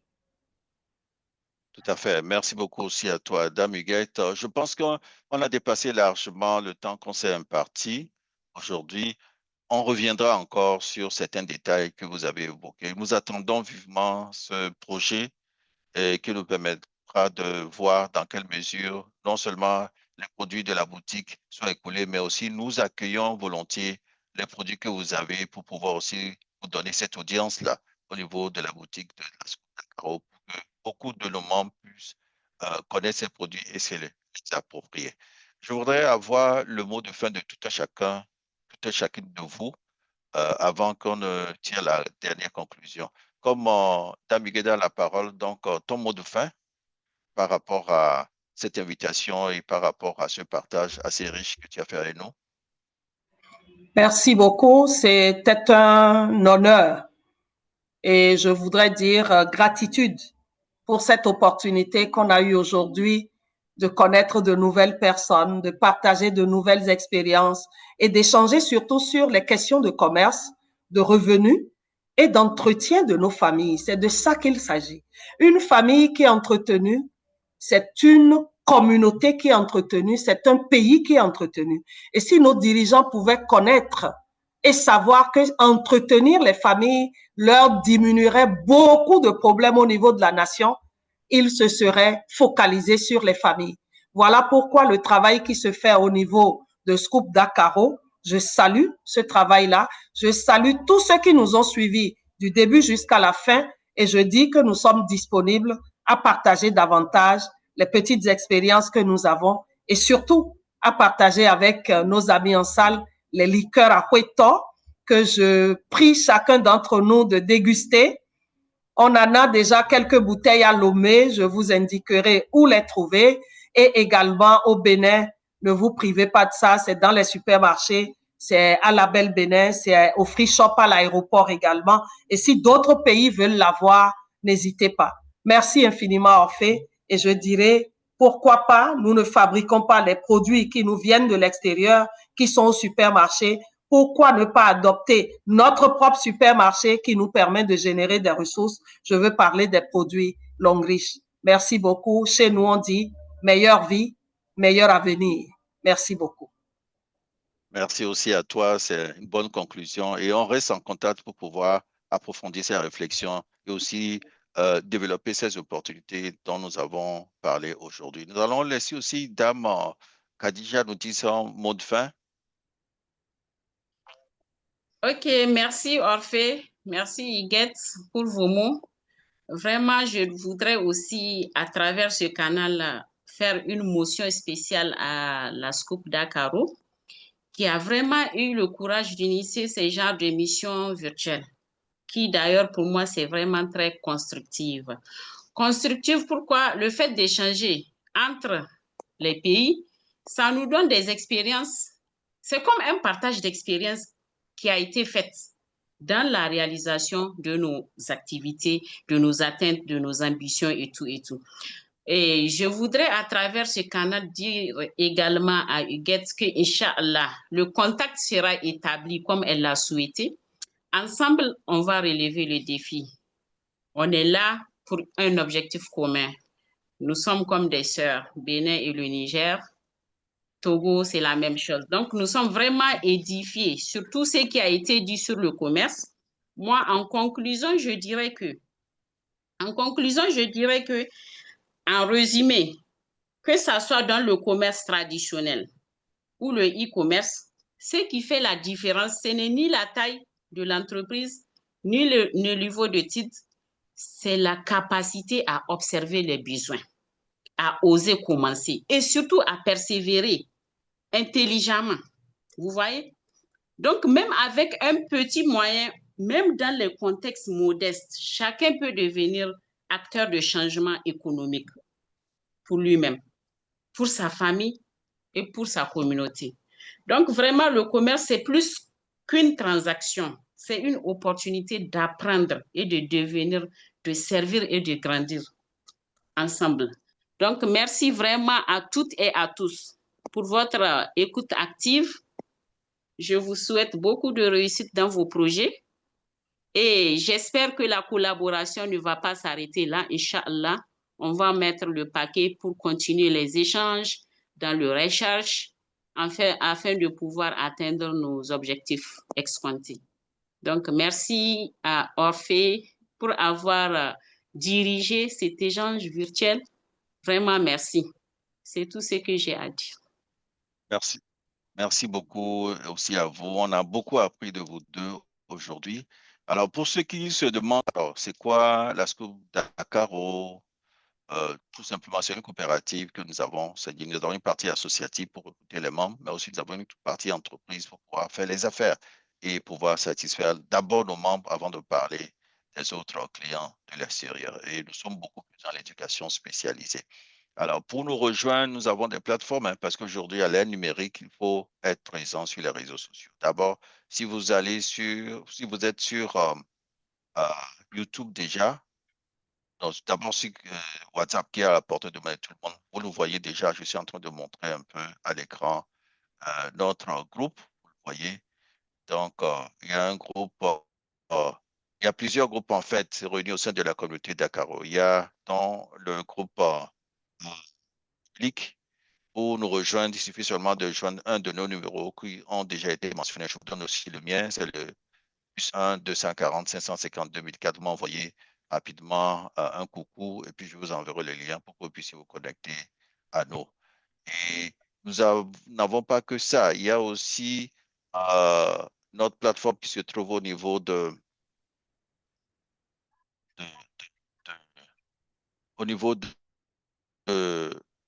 YouTube que je vais vous présenter aussi.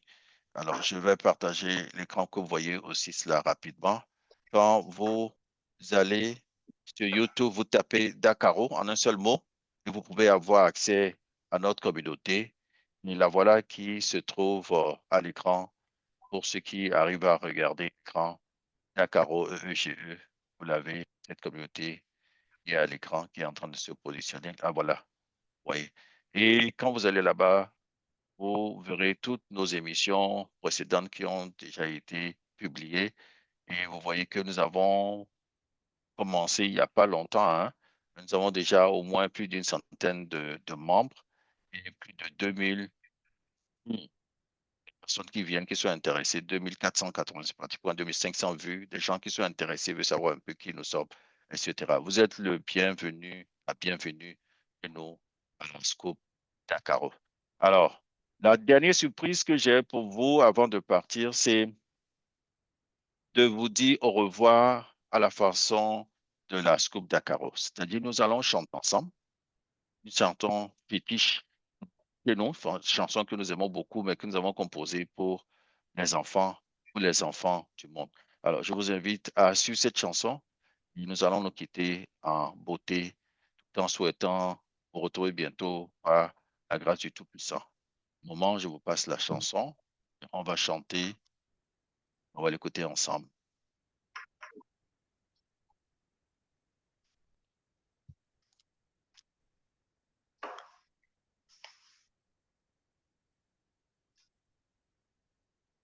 Dédicace cette chanson de la SCOUP Dakaro à tous les enfants du monde. Oui, tous les enfants du monde, vous que nous aimons, vous êtes nos trésors, vous êtes nos biens les plus chers. Tous les enfants du monde, vous que nous aimons, vous êtes nos trésors, vous êtes nos amis, nos amours. Voilà, c'est sur ce point, tous les enfants du monde, vous êtes nos amours, vous êtes nos trésors, vous êtes nos amis. Nous allons terminer aujourd'hui tout en souhaitant à chacun de vous de passer une très bonne semaine. C'est bientôt la fin du mois de juillet, on commence le mois d'août la semaine prochaine et on se verra sûrement en août si le Tout-Puissant le permet. Inch'Allah, on vous salue, on vous aime très fort et bien de choses à vos familles et à vos contacts. À très bientôt. C'était donc notre émission du dimanche de la SCOUP Dakaro. Aujourd'hui, nous avons parlé des activités commerciales et de tout ce qu'il faut savoir. À bientôt. Okay, à bientôt. Au revoir. Merci beaucoup. Merci. Très bonne soirée à tous. Bonne semaine. Madame Iket, on se prend en inbox. Oui, Merci, ma chérie, on commence en même temps. Ah oui. Invitez-moi aussi. Invitez-moi aussi. Merci au Ah, commerçant. monsieur L, venez avec plaisir. Vous avez pris mon numéro, écrivez-moi. Monsieur D'accord. Assanti également, venez avec nous. Absolument. Ça va être très beau. Absolument. Merci Ok. beaucoup, La Orphée. communauté, Merci vive la infiniment. communauté. À très Merci et bientôt. vive la À communauté. nos frères commerçantes là. Voilà. Merci à nos Hawa, faut venir. Hawaou, pardon. Hawaou, venez avec nous aussi. Merci beaucoup. À bientôt. Bye bye.